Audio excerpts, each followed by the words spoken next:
Bom dia a todos.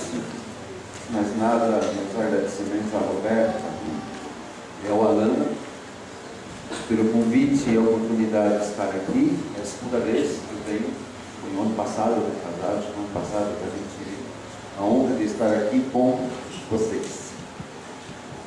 O tema que eu vou tratar é novo para mim.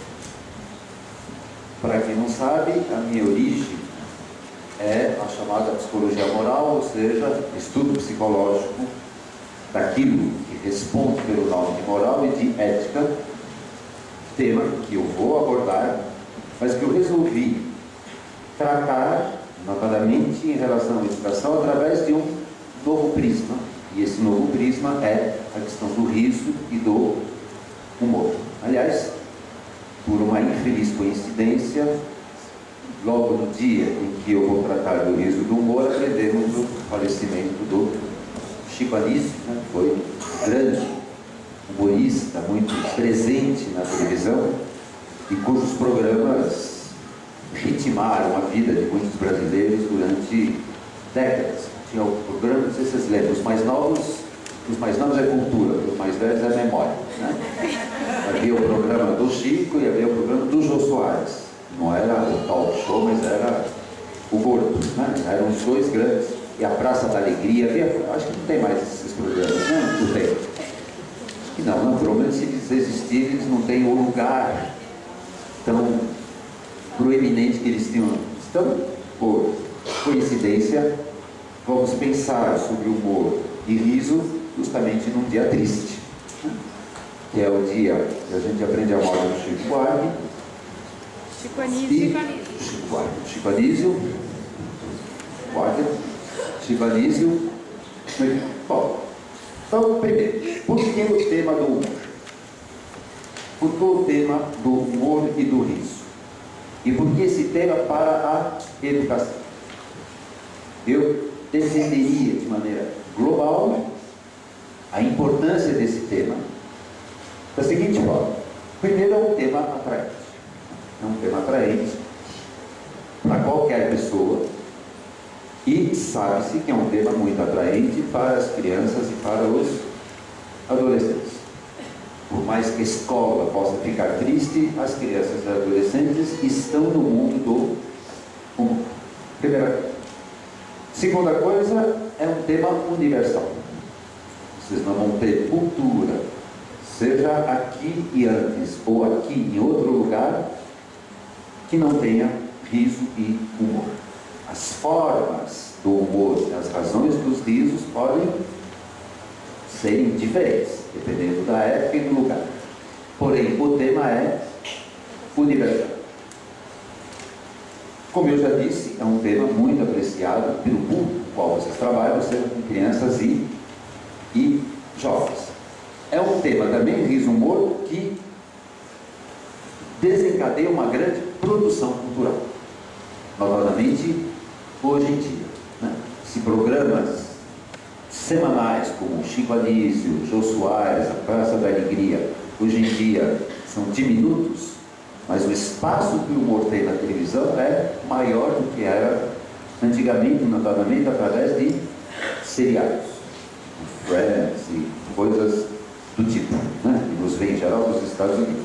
Mas há uma grande produção cultural em torno do humor.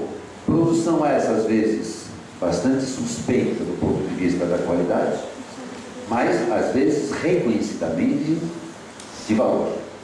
Para dar um só exemplo, argentino, para ficarmos no Cone Sul, vocês têm a Mafalda. Vocês devem conhecer a Mafalda, criada na década de 60 e 70 pelo Quinho, que é, eu diria, uma obra-prima, tanto do ponto de vista do desenho, das histórias, como do humor. Então, uma vasta produção cultural que, aliás, bizarramente, poderia dizer, costuma estar ausente da sala de aula. Nunca vi, talvez eu esteja errado, mas nunca vi uma obra que tenha humor, não precisa ser de puro humor, mas que tenha humor que é de vestibular, por exemplo, né? Sempre outro tipo de obra, como se as obras de humor fossem menores. Há obras menores, tudo evidentemente, mas não necessariamente são menores. França, por exemplo, eu sou de origem francesa, tem a sorte, eu diria a sorte, de ter um grande dramaturgo do século XVII, Molière, que é estudado necessariamente por todos os alunos que caem no vestibular de lá, que é humor. Né? Mas é raro isso. Não me ocorre ninguém no Brasil que tenha esse reconhecimento. Estou dizendo que não mereça, mas que de fato tenha esse reconhecimento. Por exemplo, Veríssimo, né? Não Érico, esse tem, mas o filho dele, o gênero, não sei, acho que é filho, né? O Fernando Veríssimo, sim, chama. Tem coisas muito boas, mas não sei se é estudado na escola. Né? É como se a escola passasse erradamente, não sei se vocês concordam comigo, aliás, tudo que eu vou colocar aqui vai ser para ver se vocês concordam, mas a escola, a meu ver erradamente, passa a ideia de que o humor é coisa menor, porque não coloca na nobreza da sala de aula, da louça, do seu programa. E com isso, paradoxalmente, acaba reforçando sim um humor de menor qualidade. Os alunos acabam, inclusive, não tendo padrões de comparação. Mas eu voltarei a isso. E, finalmente, antes de eu entrar na minha área moral e ética, para quem está atento aos jornais, sobretudo a mídia escrita, eu não vejo a mídia televisiva, então não posso dizer, não vejo jornal nacional, essas coisas, mas na mídia escrita, o humor tem provocado bastante polêmica nos últimos tempos. Não sei em que, parece que, não sei em que programa, teatro, deu, semana passada, não, essa semana mesmo, problema de racismo, problemas, né? O humor tem colocado polêmicas cotidianas e atuais. Razão a mais para que se pense sobre esse tema. E, finalmente, aí eu já entro na palestra propriamente dita, o riso e o humor coloca problemas morais. Eu vou definir o que é. E também coloca problemas éticos. Então, vamos definir os termos aqui, para poder caminhar na argumentação. Então, vamos definir. Primeiro, moral e ética. Em geral, vocês sabem, nós, em português, mas em outras línguas também, damos a mesma definição à ética e à moral. Definição esta que remete ao certo e ao errado, portanto, as regras de uma conduta considerada correta. Dito de outra forma, a moral e a ética são empregados como conceitos aquilo que se remete a deveres. A deveres. Exemplo. Quando se diz que, é raro se dizer isso, mas quando se diz que um político falta com a ética, nós queremos dizer que ele se comportou de uma maneira contrária ao que é correto fazer. Corrupção é a acusação a mais frequente. Colocou dinheiro no bolso de maneira indevida. Ou então teve informações, né, que o seu lugar privilegiado lhe permitiu, mas que se transformou num benefício próprio. Quando o filho de vocês, o aluno de vocês, como qualquer criança saudável, afana uma moeda de R$1, vocês não vão dizer que ele feriu a ética. Seria um pouco exagerado dizer que meu filho feriu a ética, ele pegou R$1 da minha carteira. A gente diria que ele teve uma conduta que contraria a moral. Mas o tema é exatamente o mesmo. Pegar R$1, R$1 bilhão é pegar algo de maneira indevida, é falhar com o dever. Muito bem. É assim que se define, em geral, moral e ética. Perfeito. Mas já que nós temos duas palavras, e temos duas pela simples razão de que nós somos herdeiros da língua latina, que nos dá moral, mas também da língua grega, que nos dá ética, você sabe, né? Em português nós temos palavras latinas, nós temos palavras de origem grega, por exemplo, politécnica, né? Politécnica vem de fora, que é múltiplo em grego. Já que nós temos duas palavras, pode ser interessante resolver por convenção dar sentidos diferentes. Dar sentidos diferentes. E é o que alguns autores da área fazem. Há vários sentidos diferentes que podem ser atribuídos. Eu não vou dar uma aula sobre as diferenças possíveis, ou apenas vou anunciar a diferença que eu assumo. Qual seja? Moral vai ser a definição habitual de moral. A pergunta da moral é: como devo agir? A pergunta é: o que eu faço está certo ou está errado? No caso do riso, eu rio, tenho direito de rir, está certo o meu riso, ou ele é condenável? É a questão moral. Muito bem. Ou devo roubar, não devo roubar, devo bater, não devo bater. É a definição clássica. Vou reservar a palavra moral, ética, desculpe, ética, prestem bem atenção para não haja confusões depois, para uma outra dimensão, que é a dimensão da vida boa, da qualidade de vida, do sentido da vida. Então, por exemplo, vocês todos aqui, imagino que todos, talvez haja uma exceção ou outra, aqui o menininho certamente ainda é uma exceção. Vocês trabalham com educação. A pergunta seria por quê? Cada um de vocês tem uma explicação para dizer: eu escolhi trabalhar com isso por causa 1, 2, 3. Nessa definição que eu estou assumindo, vocês trabalham com educação por uma opção ética, não moral. Ética significa: faz sentido para mim trabalhar com educação. E se por acaso deixar de fazer sentido para uma pessoa trabalhar com educação, o que a pessoa tem que fazer, se ela puder, evidentemente, é sair da área da educação e fazer outra. Então, a pergunta ética não é como devo agir. A pergunta ética é: que vida eu quero viver? E, evidentemente, a ausência de resposta a esta pergunta coloca angústia, coloca infelicidade. Uma pessoa que não sabe para que viver, que vida ela quer viver, quem ela quer ser, está num momento de infelicidade. Ela pode até enganar, indo para o cinema o tempo todo, ficando olhando para o celular toda hora, ela pode até tentar esquecer, mas na prática essa pergunta tem que ser respondida de uma forma ou de outra. Então, exemplo. Vamos dar um exemplo bem capitalista, bem atual. Ser feliz é ter muito dinheiro? Vocês estão dizendo que não. Aliás, como diz o humorista, vocês não acham, não devolvam. Se o dinheiro não faz a felicidade, devolvam. Não, mas entendi a resposta de vocês. A resposta de vocês, não quero julgá-la, é uma postura ética. Claro, nós precisamos de dinheiro para viver, mas vocês me responderam, pelo menos algumas pessoas, que dinheiro não traz a felicidade. Então, tem que ser outra coisa. Isso é uma opção ética de vocês, das pessoas que respondem.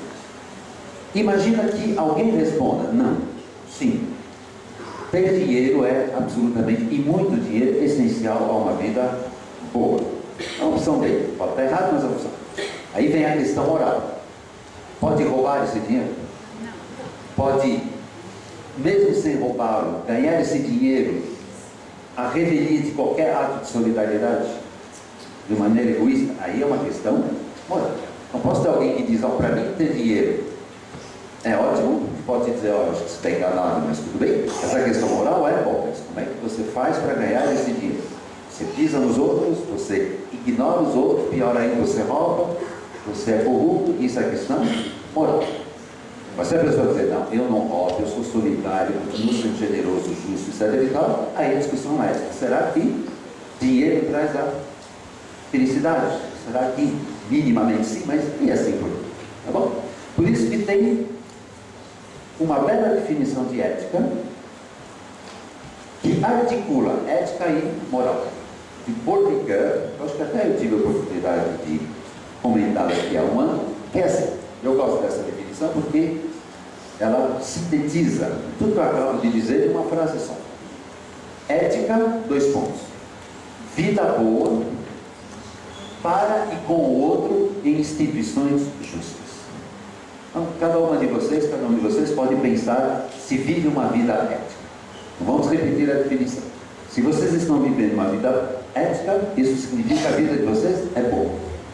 Boa não significa nirvana, não significa significa paraíso, não significa perfeição, mas vocês têm uma vida que vale a pena ser vivida. Ótimo. Mas aí vem a pergunta moral, mas onde é que fica o outro? Então, para que a vida boa de vocês mereça o nome de ética, o outro tem que estar presente de 3 formas. Uma é com o outro: cooperação, justiça, solidariedade, cooperação com o outro. Outro lugar do outro é para o outro. Generosidade, caridade, para quem quiser um termo religioso. Aí você é uma relação assimétrica, tá? Eu ajudo a pessoa que caiu, não é a pessoa que caiu que me ajuda. Agora eu estou cooperando com vocês, né? Ninguém está aqui ajudando de maneira unilateral um outro. E finalmente a dimensão política, que não pode ser esquecida, institucional. Por isso que Paul Ricoeur, o autor dessa frase, se remete a instituições justas. Vocês podem inclusive pensar na escola na qual vocês trabalham, ou na UNG, ou na instituição educacional. Dentro dessa instituição, se vive bem, minimamente, não é um lugar violento, de desrespeito, é um lugar ruim, chato. Se for, a ética já dançou logo de início, porque não é um lugar agradável. Mas é um lugar agradável? Ótimo. Não basta, porque um clube é um lugar agradável também, né? Há relações de cooperação? Tem, ótimo. Há relações de ajuda? Tem. É uma instituição justa? O que é uma instituição justa? Uma instituição que tem regras boas e pilotada por pessoas justas. Na perfeição, isso seria, digamos, uma instituição ética. Pensem, por exemplo, o Brasil do ponto de vista político. A instituição política brasileira, Brasília, é uma instituição justa? É, pelas leis, frequentemente, é uma instituição justa, assim, as leis brasileiras são boas. Tem leis brasileiras, inclusive, superiores a leis na Europa. A Constituição brasileira, vocês já leram a Constituição brasileira? Leiam. É uma das poucas constituições no mundo que começa com moral. Direitos humanos. Antes de se ter 3 poderes, 2, 4, presidente, parlamento, primeiro-ministro, antes disso são os princípios, são princípios morais e éticos. Ótimo. Agora, o que frequentemente falta no Brasil e nos países em geral são pessoas justas que pilotem esta instituição. Então não adianta ter uma lei justa que, se quem o pilota, não burla a lei com todo o poder que ela. Então, está claro a definição de moral e ética. Eu vou falar, não muito, inclusive na segunda parte a gente volta a isso, dirime dúvidas, discute, assim por diante. Então, essa definição que eu vou assumir. E que eu vou, portanto, articular com a questão do riso e do humor. Então, preciso agora, mas isso é muito simples de ser feito, definir riso e humor. Bom, riso não precisa definir, né? Todo mundo sabe o que é rir, ponto final. Bom, só que o riso tem inúmeras causas. O riso tem inúmeras causas. Uma delas é justamente o humor. O que é o humor?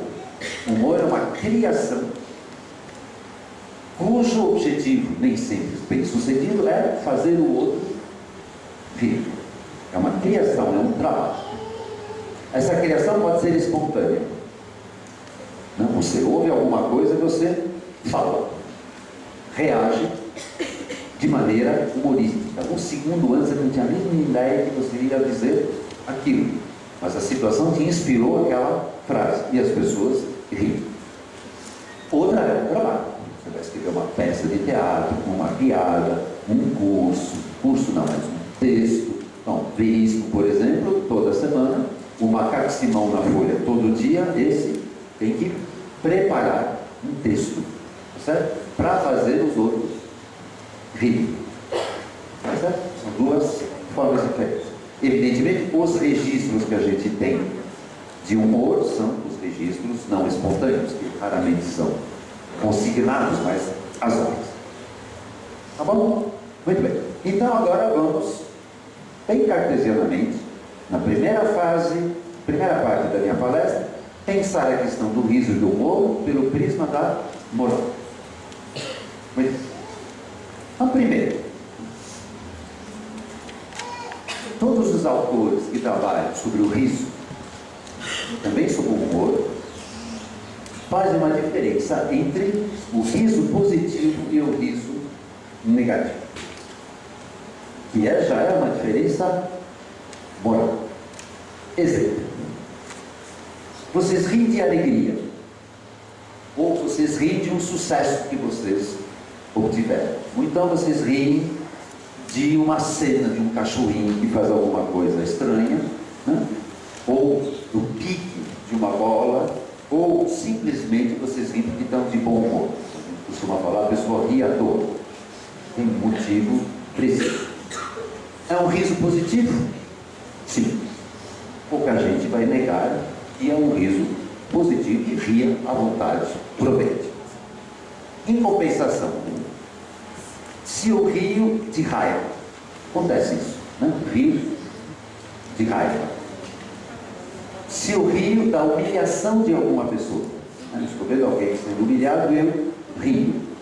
Se eu rio, e não é raro isso acontecer, da minha vítima da tortura. Você sabe que muitos torturadores, né, na época da ditadura, riam, né, dos sofrimentos e das reações dos seus infelizes prisioneiros em relação a esses sofrimentos. Outro exemplo.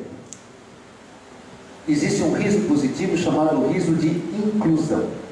Vocês podem reparar que frequentemente quando chega uma pessoa e que ela é acolhida, uma das manifestações é o riso. Não espracado, evidentemente, mas o riso. Oi, tudo bem? A pessoa ri, sorri às vezes, ri, sem nenhum motivo humorístico, mas é um riso de acolhida. Imagina agora um bando de pessoas que vem turistas se perder. Imagina aqui, São Miguel, né? Vocês veem turistas se perder, entrando nos becos, não sabendo sair. E os autóctones, as pessoas do lugar, riem. Isso se chama riso de exclusão. Você ri do outro. Claro que é um riso negativo. Nada de positivo há em rir de um pobre coitado que está entrando num beco sem saída e você, vendo humilhado de uma certa forma, você ri. Então, tem risos positivos e risos negativos. Os exemplos que eu dei são óbvios. Porque humilhação de um lado e acolhimento do outro, alegria de um lado e ódio do outro. Mas vocês podem pensar em alguns exemplos polêmicos. Por exemplo, e só vou dar exemplo real. Não preciso inventar. O ser humano é bastante criativo, para o bem e para o mal, para me dar muitos e muitos exemplos. Não sei se vocês lembram, devem lembrar, o ano passado morreu Bin Laden.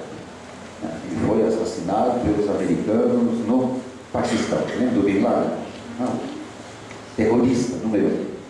E o que nós vimos na televisão? No caso, eu vi pessoas em Washington, mas não apenas na capital americana, em vários países do mundo, fazendo a festa, tomando cerveja, champanhe, etc. e tal, e rindo de felicidade pela morte do chefe da Al-Qaeda.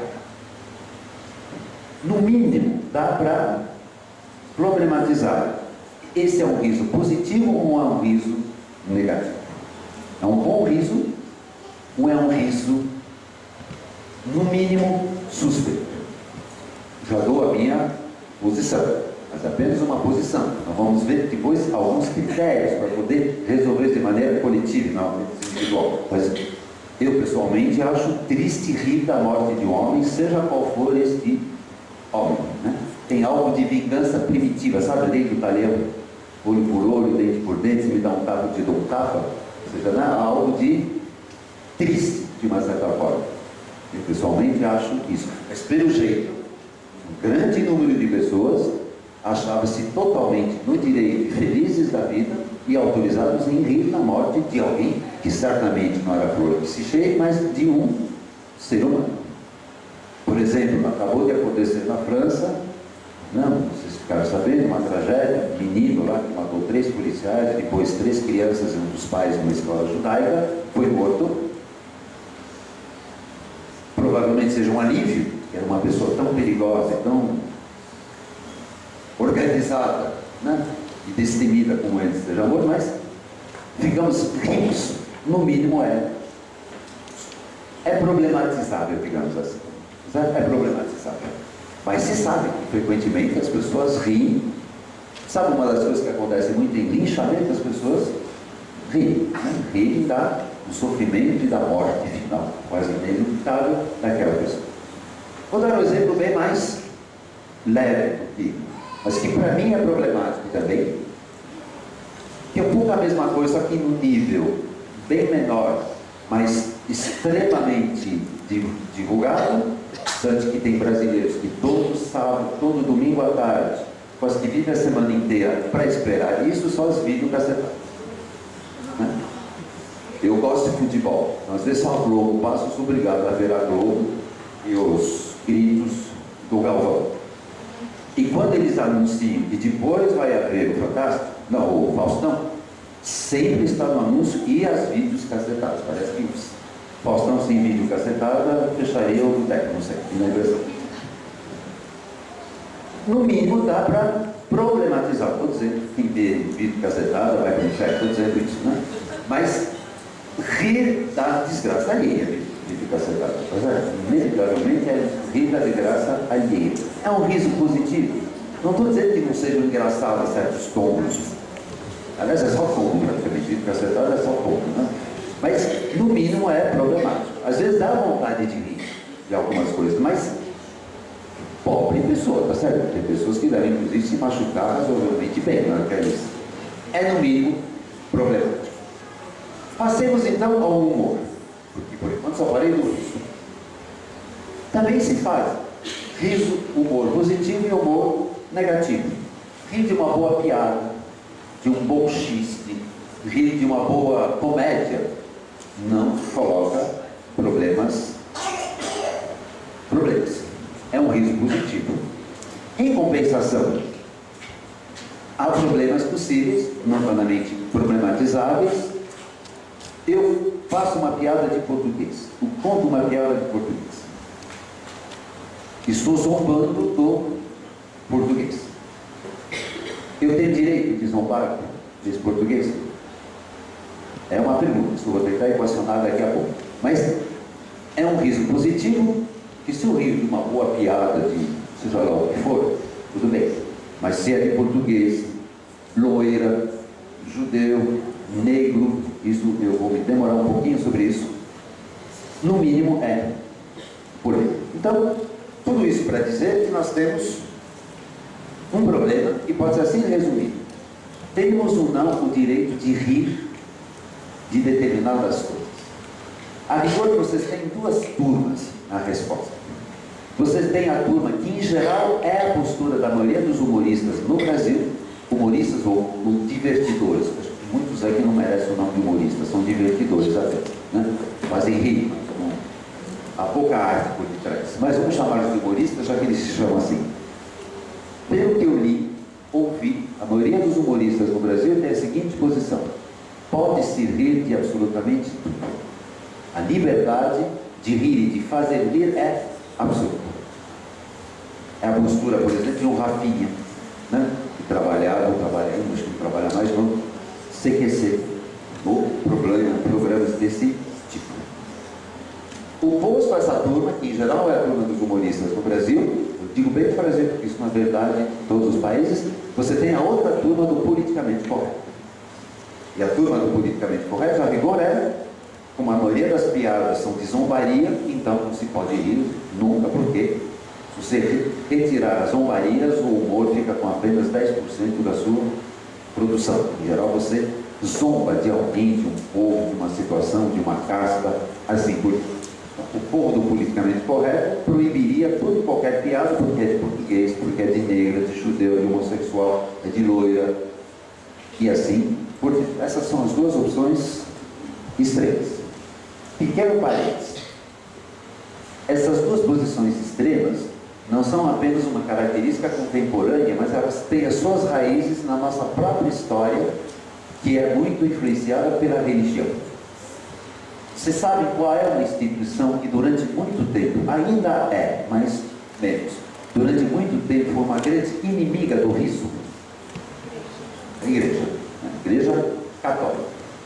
E não sei se vocês repararam, não é óbvio, mas é assim que é mostrado. Você não vê, ou pelo menos eu nunca vi, mas não conheço ninguém que tenha visto, então eu posso afirmar com uma certa clareza, nunca imagens de Jesus rindo. Nunca.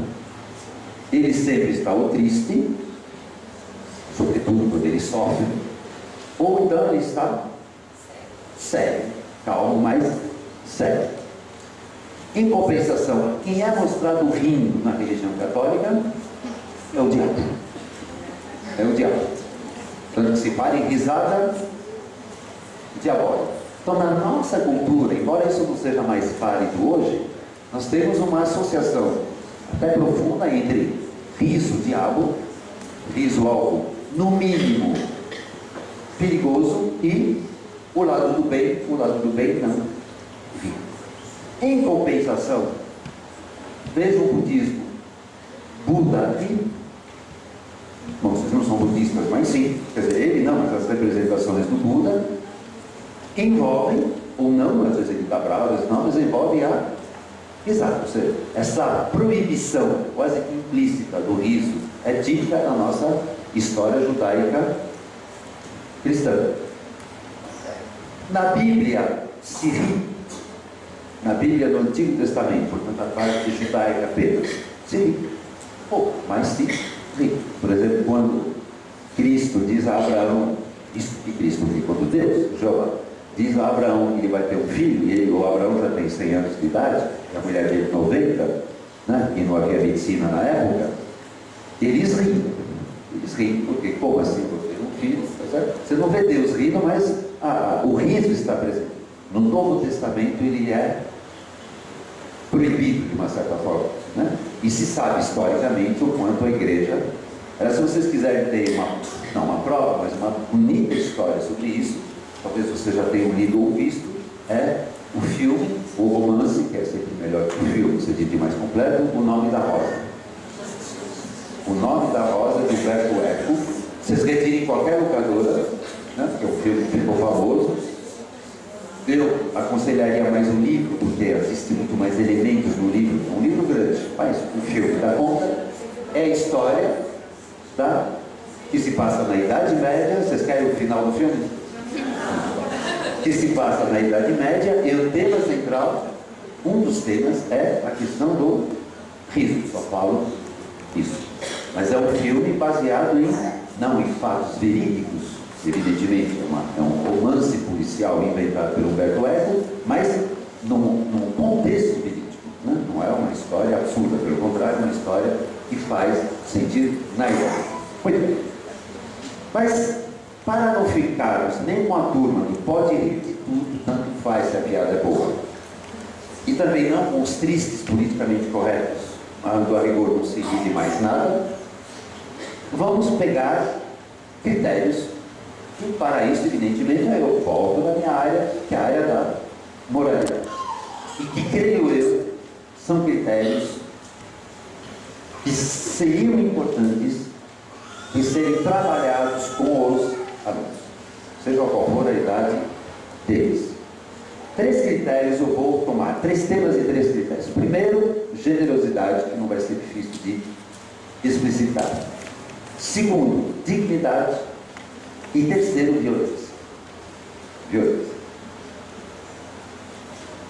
Bom, a generosidade, o que é a generosidade?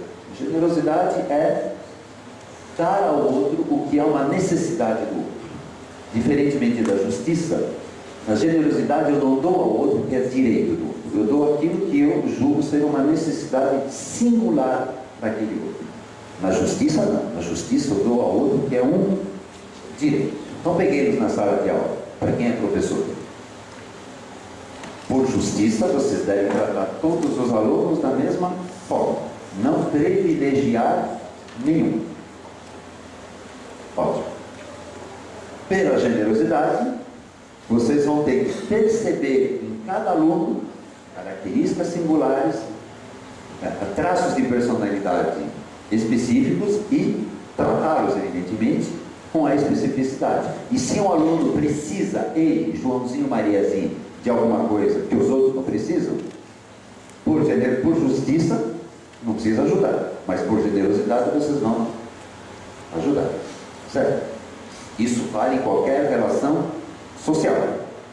Eu acrescentaria apenas aqui, cuidado, e já volto ao riso, de não trabalhar a generosidade como regra, porque aí você mata a generosidade. Vou dar um exemplo, que aconteceu comigo, quando a minha filha tinha 1 ano, nós fomos para a França, eu sou francês, a família mora lá, e nós levamos para ajudarmos e também para dar um presente, uma pessoa que cuidou muito bem do meu filho, da minha casa, etc. A gente pagou a viagem para ela, para a Europa, coisa que a Paula nunca teria ido, porque ir para a Europa não é tão caro, porque a cara é caro, né? Até a passagem de avião você consegue, o problema é o hotel, né? Eu recaí. E ela então ficava com minha filha, Nicole, e a gente foi numa região da França onde há muitas igrejas. E a gente visita as igrejas, porque são bonitas, e a Rosa era o nome dela, gostava de igreja. Ela entra na igreja, então cada um entrou de um lado, um foi na igreja, outro foi no parque, bem, separamos momentaneamente. Ela foi para a igreja com minha filha no colo, e saindo da igreja, encontrando, ela meio envergonhada disse: agora eu sei como ganhar dinheiro na França. Perguntamos: ah é? Né? E ela mostrou uma moeda de um franco, era franco na época, que uma beata na igreja me deu como esmola. Então uma beata, imagine que seja uma beata, uma pessoa com muita miopia, mas enfim, alguém viu essa rosa com uma criança na mão. Ela não tem tipo francês, ela tem um tipo brasileiro, inclusive até cigano, lembra um pouco tipo cigano. Ela interpretou imediatamente: é uma pessoa pobre, uma criança que não deve ter dinheiro, vou dar um franco. Ela foi caridosa. Eu diria, o gesto, a intenção sim foi caridoso, mas na prática ela foi humilhante, né? Ela humilhou pobre Rosa, contente de estar no país e ainda estigmatizada como pobre, entendeu? Se você tem um filho no colo para pedir esmola, não é para passeá-la num lugar bonito. Então, diria, ela foi generosa? A resposta moral seria não. Não, ela foi regrada, né? Ela agiu sem pensar, e o seu ato foi exatamente com o efeito oposto do que ela queria. Por quê? Porque essa pessoa não prestou atenção à especificidade daquele momento, certo? Então, cuidado, a generosidade, se ela começa a ficar regrada, deixa de ser generosidade, vai ser um ato mecânico que às vezes tem efeito oposto ao que se quer. Então, generosidade é isso. Voltemos à moral. Voltamos ao riso e ao humor. Rir de ou fazer piada de. Um grande critério é justamente a generosidade, ou seja, eu estou pensando naquilo que se faz socialmente. É procurar perceber o efeito que o objeto do meu riso, melhor dizer, o efeito que o objeto do meu riso vai sofrer. Exemplo: há pessoas bastante fortes, digamos, do ponto de vista da estrutura, que aguentam tranquilamente gozações. Você pode gozar à vontade, a pessoa ri mais do que você, inclusive se a gozação for bem feita. Outras pessoas, não. Outras pessoas atravessam momentos na vida em que a suscetibilidade está à flor da pele, a fraqueza está muito presente, e para aquela pessoa, naquele momento, uma zombaria, um riso, é uma ferida. Para aquela mesma pessoa, em outro momento da vida, em outro lugar, pode ser, inclusive, será quase que um elogio, né? Estão falando de mim, estou rindo de mim, pelo menos eu existo. Para outras pessoas, pode rir à vontade. Isso coloca um tema interessante, indireto, que a gente pode voltar. Sabe uma pessoa, em geral, que fica em situação de fragilidade e não gosta que se ri dela? Somos nós, professores, em sala de aula. Em geral, vocês gostam? Se é que acontece quando um aluno goza publicamente, por detrás eles fazem isso. Bom, a gente tem que ficar sabendo de paciência, né? Mas imagina que um aluno faça uma piada sobre vocês, sobre mim, em plena sala de aula. E uma boa piada ali no mais. Em geral, o professor não Não gosta porque o que está em xeque aí não é tanto ele, é o seu lugar de autoridade. O seu lugar de autoridade. Mas não deixa de ser uma fragilidade. E até para o aluno diria, bom, se eu destituo a pessoa de autoridade, inclusive ela deixa de poder cumprir o seu papel e, portanto, talvez não seja o caso de fazer piadas. Agora, isso também é contextual e passageiro. Exemplo, eu estudei aqui em São Paulo, mais uma vez, meu lado francês, num liceu chamado Liceu Pasteur. Liceu Pasteur aí na Vila Mariana, se não me engano. A gente não gozava, mas sabe o que é o carnaval? O carnaval é como isso, você não pode fazer nada, mas naqueles 6 dias você pode. Então a gente não podia gozar dos professores, porém a cada festa de final do ano havia, porque havia alunos talentosos para tanto, um pequeno sketch, uma pequena peça de teatro, onde alguns alunos imitavam os professores. Vocês têm isso nas escolas de vocês? E é muito interessante, porque evidentemente você imita o lado ridículo, então que pode aparecer como ridículo do professor. E o professor ficava assistindo. Isso é o show do carnaval. Naquele momento ele não podia impedir que os alunos rissem pela imitação. Mas durante um ano, não. Então, voltando, um critério é a sensibilidade do outro, a capacidade do outro a aguentar. E isso eu faço um gancho com a segunda, que é a dignidade. Existe um humorista francês, já falecido, excelente, mas infelizmente intraduzível em português, porque trabalha muito com a linguagem, portanto, os truques de linguagem são franceses, praticamente. Não se podem passar para o português, mas que dizia numa entrevista, um excelente humorista, ele dizia: eu rio de tudo, mas apenas tudo, mas com limite, se tratarem de valores fortes. De valores fortes. De valores fortes, entenda-se, de populações, pessoas que sejam e que se vejam como fortes. Por exemplo, fazer piada de judeu. Totalmente diferente, nesse critério, que é o critério da generosidade e já com justiça, do que fazer piada de negro. O lugar do judeu é um lugar forte, tanto que eles são os primeiros a fazer piadas deles mesmos. Não existe um judeu muito famoso, chamado Freud, né? Pai da psicanálise, que escreveu um livro sobre humor, e ele conta muita piada de judeu, e ele mesmo sendo judeu. Agora, o povo judeu é um povo forte. Já a piada de negro